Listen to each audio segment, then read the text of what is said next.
پس منت زارو تاله درولېږلو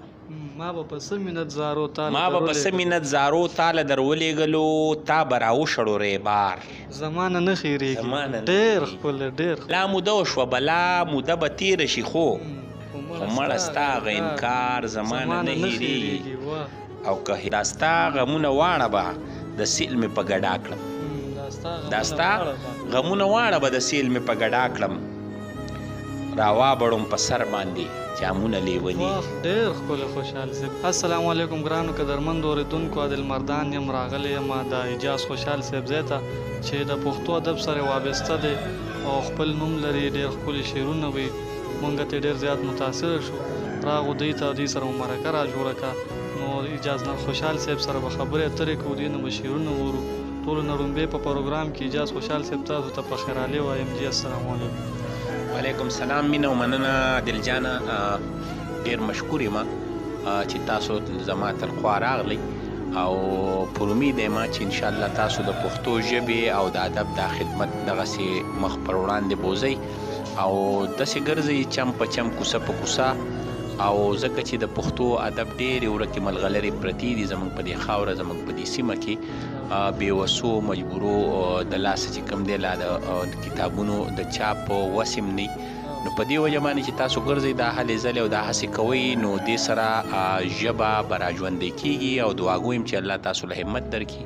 او ځوانان وي الله دې په ځوانۍ کې ستاسو برکت واچوي چې دغه شانتې د ژبې خدمت کوئ او لګیا وئ مخ په وړاندې بوځئ مننه خوشحال صاحب دا راته ووایي چې شاعرۍ سره کله نه وابسته شوې ګرانه د شاعرۍ سره خو زما تړون ډېر د ورکوټیوالي نه و بس دا یو قدرتي څیز نه وم پوه خو ډېر ماشومتوب نه به ما لیکل کول هغه وخت سره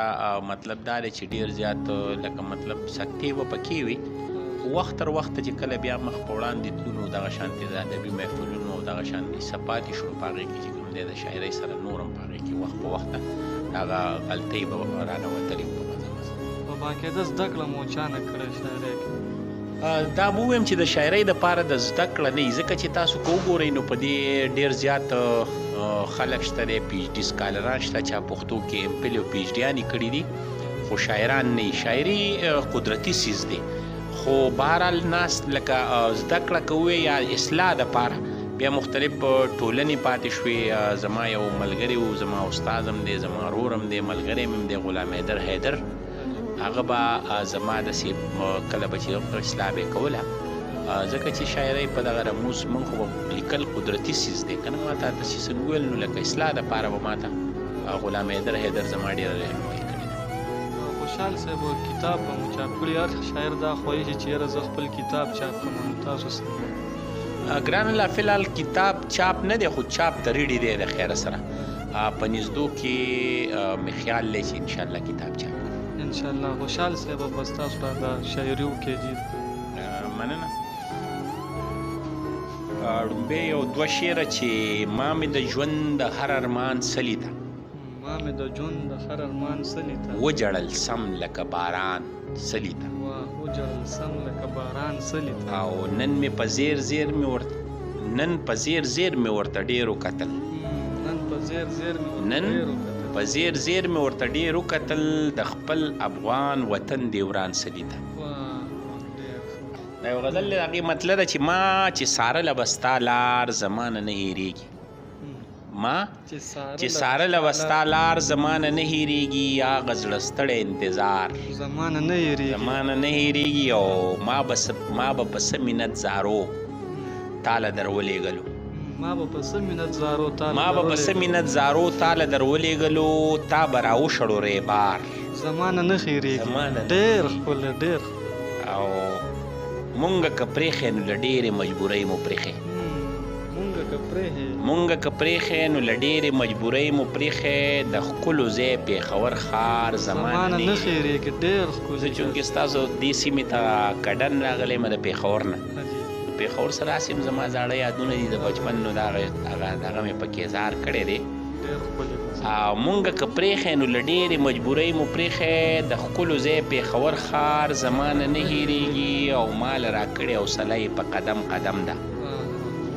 مال راکړې حوصله یې مال راکړې حوصله یې په قدم قدم دا زما د سختو ورځو یار زما نه نه خیرېږي ډېر ښکلې اجازه بلا موده وشوه بلا مودې به تېرې شي خو بلا موده وشوه بلا مودې به تېرې شي خو مړه ستا هغه انکار زما نه نه خیرېږي ډېر ښکلې بیا راته ووایه اجازه بلا موده وشوه بلا موده به تېره شي خو مړه ستا هغه انکار زما نه نه هېرېږي او که هېرومه یې هر څو خو دا ممکنه نه ده که هېرومه یې هر څو خو دا ممکنه نه ده دا ستا د مړو سترګو ګزار زما نه نه خیرېږي ډېر ښکلې او تا چې سر تور کړو سر اجاز پسې خیرې دې وکړي تا چې سر تور کړو سر اجاز پسې خیرې دې وکړي وخت مازدیګر او ستا ازار زما نه نه خیرېږي ډېر ښکلې اجاز صاحب ډېر ښکلې دا یو غزل د هغې مطلب ده چې چیړې راله د خوږ زړګي تارونه لیوني چیړې راله د خوږ زړګي تارونه لیوني یار نه مې پرېږدي ژوند ته ستا یادونه لیوني چیړې راله د خوږ زړګي تارونه لیوني یار نه مې پرېږدي ژوند ته ستا یادونه لیوني اخ بیا چې د په مړو سترګو راوکتل جانانه اخ بیا چې د په مړو سترګو راوکتل جانانه اخ بیا د په زړګي راکړل داغونه لیوني خوشحال صاحب ډېر ښکلی بیا ووایه جیب اخ بیا چې د په مړو سترګو راوکتل جانانه اخ بیا د په زړګي راکړل داغونه لیوني او پښتونه د پردیو د لاسونو ګوډاګی شوي پښتونه د پردیو د لاسونو ګوډاګی شوي په تا کوي ناشنا کارونه لیوني او دا ستا غمونه واړه به د سیل مې په ګډا کړم دا ستا غمونه واړه به د سیل مې په ګډا کړم راوابړم په سر باندې جامونه لیوني دا ستا غمونه واړه به د سیل مې په ګډا کړم راوابړم په سر باندې جامونه لیوني په ما او تا اجازه ځان له چې تیریږي په ما او تا اجازه ځان له چې تیریږي ما او تا به لیوني کړي دا وختونه لیوني ډېر ښکلي اجاز صاحب خط مو پرې کړی ډېر ښکلي مننه اجاز صاحب د وخت راکولو یو جهان مننه ډېر زیات مشکور شوم ډېر زیات خوشحاله شو تاسو سره مرکه وشوه د وخت راکولو یو جهان مننه اجاز صاحب بخیره کې خپلو پښتنو ته څه پیغام ورکول غواړم ستاسو د راتګ نه هم یو جهان مننه بس پښتون ته به نور څه پیغام ورکو زموږ ډېر ښه خپوان شته دی چې هغوی ورته په رنګ طریقو باندې رنګ هغه که په سیاسي حواله باندې دي که په هغه په علاقایي حواله باندې دي که هغه په ادبي حواله باندې دي پیغامونه یې ورکړي دي خو د پښتون قام نه دا یو خواست دی چې هغه د خبره د باچا خان بابا خبره چې یا به یو کېږو ګیلې ورکېږو بس د پښتون قام نه دا وخت تقاضا کوي چې باس نور یو شي یو موټی شي او د دې قام سترګې شي د دې قام لاسونه شي د دې قام دپاره د دې خپل وطن دپاره د خپلو وسایلو دپاره د خپلو مسایلو دپاره قدمونه اوچت کوي ګینې